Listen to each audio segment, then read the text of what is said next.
Halo semuanya, balik lagi di sini. Buat kalian para mahasiswa teknik yang lagi di awal-awal perjalanan, pasti pernah ngalamin ini kan? Udah ngerancang sirkuit keren banget di kertas, pas buka kotak komponen, langsung pusing lihat isinya. Nah, hari ini kita bakal ubah pusing itu jadi kepastian. Kita akan bahas tuntas panduan praktis memilih salah satu komponen paling dasar, yaitu dioda. Coba deh lihat, pilihannya itu banyak banget. Ada yang gede, ada yang kecil, warnanya beda-beda, terus ada kode-kode aneh di badannya. Terus gimana caranya kita milih satu yang pas, biar rangkaian kita nggak cuma nyala, tapi juga awet dan aman? Tenang aja, ini sebenarnya nggak sesulit yang kalian bayangin kok.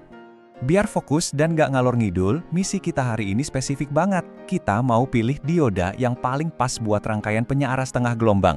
Kenapa ini? Karena ini tuh salah satu fondasi paling dasar di dunia elektronika. Kalau kalian nguasain ini, kedepannya bakal jauh lebih gampang. Ini dia game plan kita.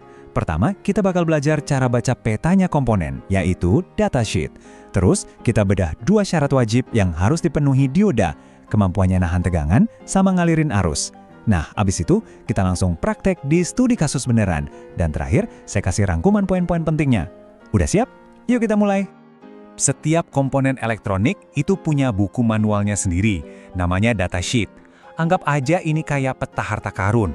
Kalau kita ngerti cara bacanya, kita dijamin nemu komponen yang pas dan bisa nghindarin semua jebakan yang bikin rangkaian rusak.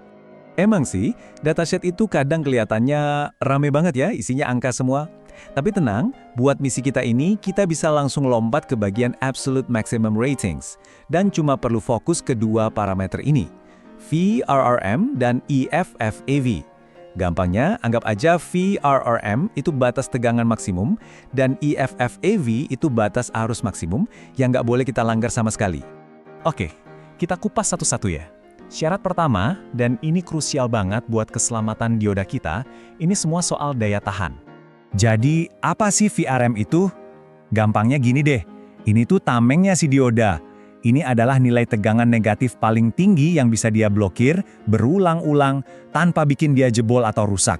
Terus, kenapa ini penting banget? Kan di rangkaian penyearah kita pakai sumber AC yang punya siklus positif dan negatif. Pas siklus positif, dioda mempersilahkan arus lewat. Tapi pas siklus negatif datang, nah dioda ini harus jadi kayak tembok bendungan yang super kokoh. Dia harus nahan semua tegangan puncak dari sumber. Kalau VRRM dioda lebih kecil dari tegangan puncak ini, ya udah bendungannya jebol. Ingat ya, tegangan puncak itu adalah tegangan RMS dikali akar 2. Jadi VRRM dioda kita wajib lebih tinggi dari angka itu. Sip, dioda kita udah terbukti kuat nahan banjir. Tapi kan, tugas bendungan itu bukan cuma nahan air, tapi juga ngalirin air dengan terkontrol ya kan? Nah, sekarang kita bahas syarat kedua, kemampuan si dioda buat kerja keras nyalurin daya. AV itu intinya adalah stamina si dioda.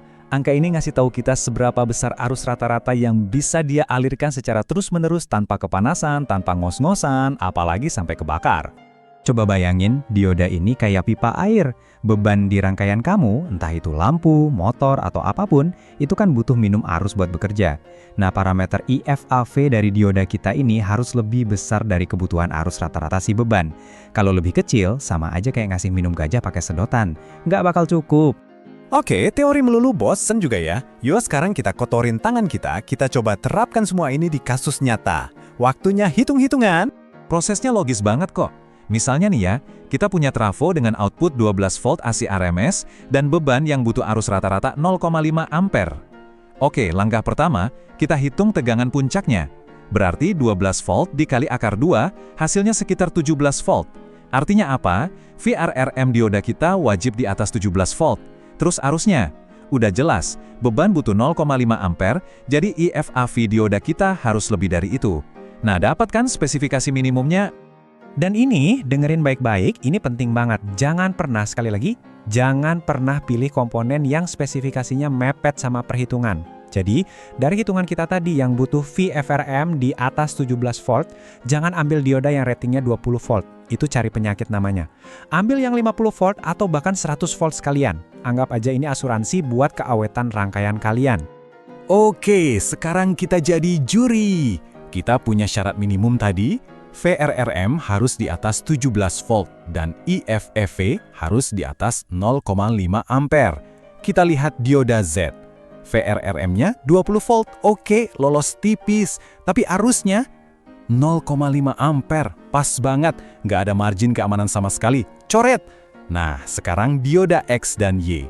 Dua-duanya punya VRRM dan IFEV yang jauh di atas kebutuhan kita. Dua-duanya ini pilihan yang sangat aman. Baiklah, kita udah ngelewatin banyak hal.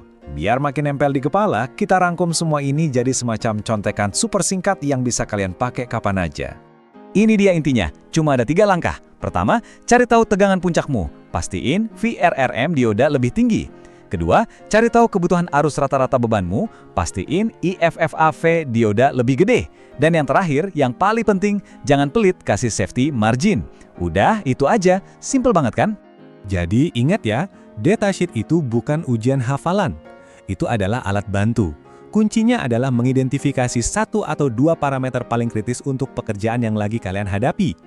Untuk penyiarah, ya 2 itu tadi, VRRM dan IFEV. Jadi, dioda kita sekarang udah terpilih dengan benar, rangkaian kita aman. Tapi, coba diperhatiin lagi outputnya. Kok tegangannya masih naik turun gitu ya? Kayak denyut jantung. Padahal kan kita butuh sumber DC yang lurus dan stabil. Terus gimana dong cara menghaluskan gelombang ini? Pertanyaan bagus. Dan itu bakal kita jawab di pembahasan selanjutnya. Terima kasih sudah menyimak, sampai jumpa.